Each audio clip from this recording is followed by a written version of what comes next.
Sagittarius. Welcome to Pandora Astrology's monthly horoscope for March of 2022.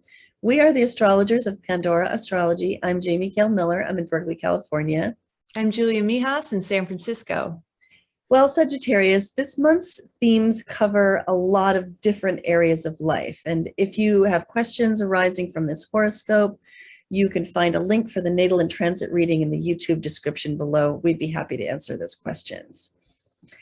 Well, we have got Ceres traveling along through Gemini, which is your seventh house. And I'm going to speak about this, and then I'll also speak about Juno traveling along through your third house. So here's Ceres. Ceres is like the steward, the caretaker, the gardener, the cultivator. And wherever Ceres goes, you can stand to do some cultivating, which might mean helping things to grow in that area, or might mean trimming, pruning, weeding.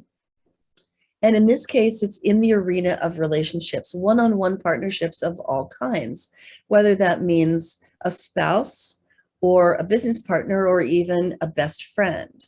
And so doing some of the really good weeding and clearing out of things that don't really belong in that relationship, and then cultivating and building up the things that do is the best way to handle this transit. And you know, I'm curious, I'm just going to take a quick little peek at how long is Ceres going to be traveling this house. Looks like she's about halfway through Gemini next month, and then close to the end of Gemini at the beginning of May. So she is likely going to change signs during May. So she's going to be here for a while. And this is a really good time to just slow down in your relationship and pay attention to it as if it was a garden. The other planet I want to tell you about is Juno, and Juno is a very social planet, and she's the matchmaker. She is all about connecting you with the people that you should be connected with, and also when the times when you may have the urge to connect to other people that should be connected. Juno's active this month and also for the next couple of months in the house that has to do with your neighborhood, your immediate environment, the people that are right around you. So if you feel like taking cookies to that new neighbor that just moved in, or creating a block party or something like that, where people can meet each other in the neighborhood, this is a really great transit for that. Hey, Julia, I know you've got news about Venus, Mars, and Mercury. What's that good stuff? I sure do. Hey, Sag.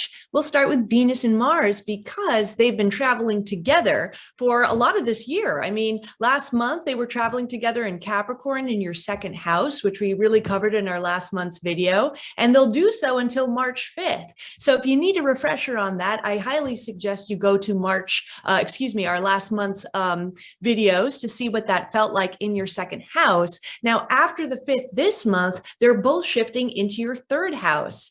Now, Venus and Mars have really different purposes in astrology. Venus is the planet of pleasure and beauty. She likes to attract things to her. She's a bit lucky. Mars is a planet that's a lot more feisty. Wherever we have Mars, we tend to be very, very driven. But it can also be an area where we can run into some potential conflict. Now, having both of these guys in your third house, that's the house of communication, that's the house of writing. It rules your local community and your local surroundings. It can have a lot to do with learning, with your neighbors. Even siblings are represented by this house too. So with Venus coming in here, you know, she adds a little bit of harmony and luck to the way that you're able to communicate with others, perhaps also a little bit more sort of joy and growth in your relationships with your siblings and your local community. Now, Mars in the third house means that you're very driven to maybe take a lot of short trips this month. Maybe this is kind of a high energy time for you to kind of get out of the house and move around and see things and get errands done. And believe me, that would be the best and most constructive use of this transit. Or if you have a writing project, maybe at school or at work, you know, this is a great time to really just like, just be really driven to get just a lot of hard work done. Now, Mars in the third has the potential of sometimes running into conflicts, perhaps with your words, because those are represented by the third, or also with your neighbors too, and siblings also represented by this house. But, if you use that drive in other more constructive areas, like I mentioned, that's definitely the best use of the transit. And Venus is now moving really fast in the sky. She finished up a whole retrograde cycle. That meant this winter we were all, looking at our relationships, and they were going through a huge review process. But now that she's direct and speeding up, that's really helping our relationships quite a bit this spring. And then I also want to mention Mercury too. Mercury is the planet of communication and mentation. It's also moving direct and fast. It finished a whole retrograde cycle if you've been following our monthlies. By March 9th, Mercury is going to shift into your fourth house.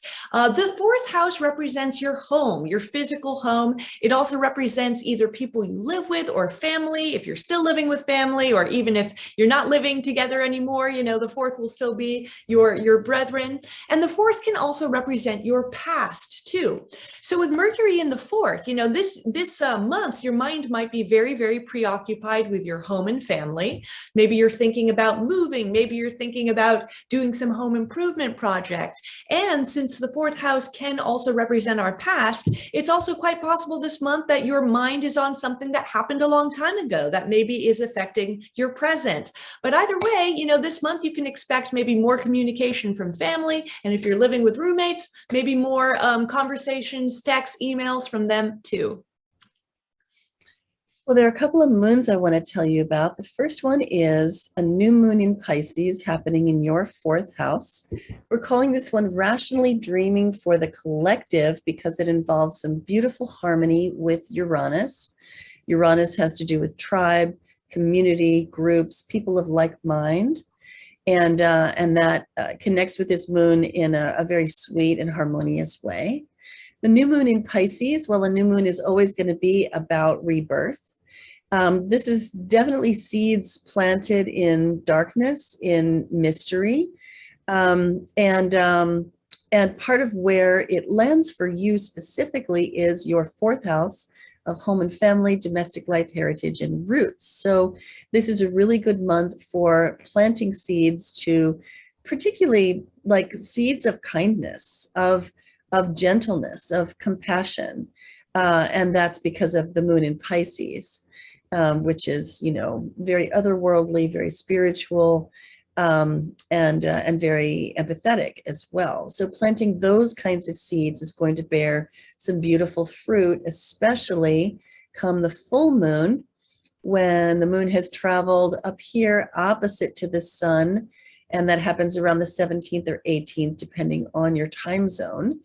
And the full moon is when we can harvest the seeds planted at the new moon.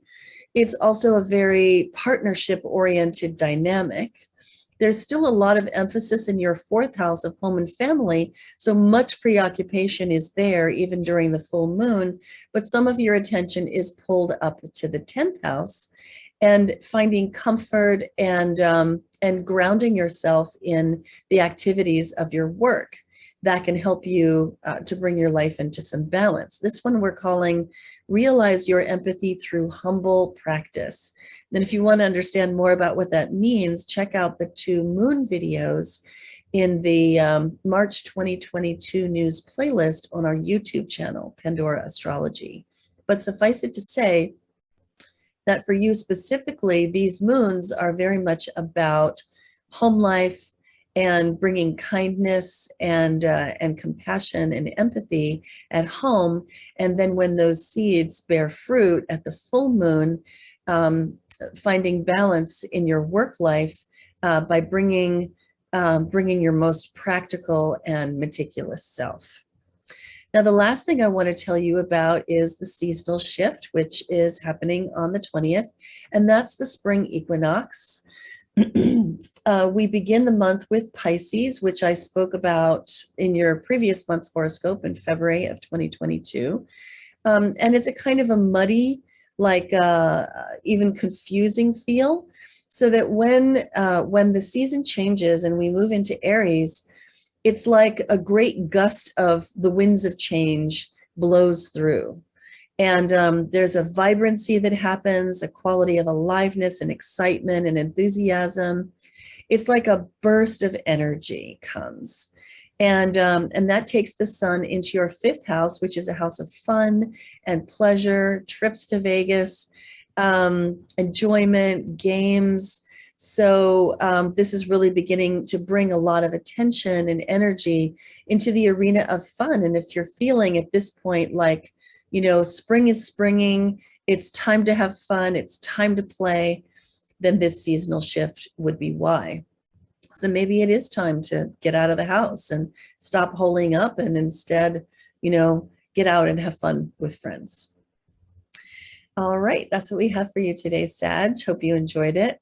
You can find our horoscopes on our website, pandoraastrology.com, in the horoscope tab.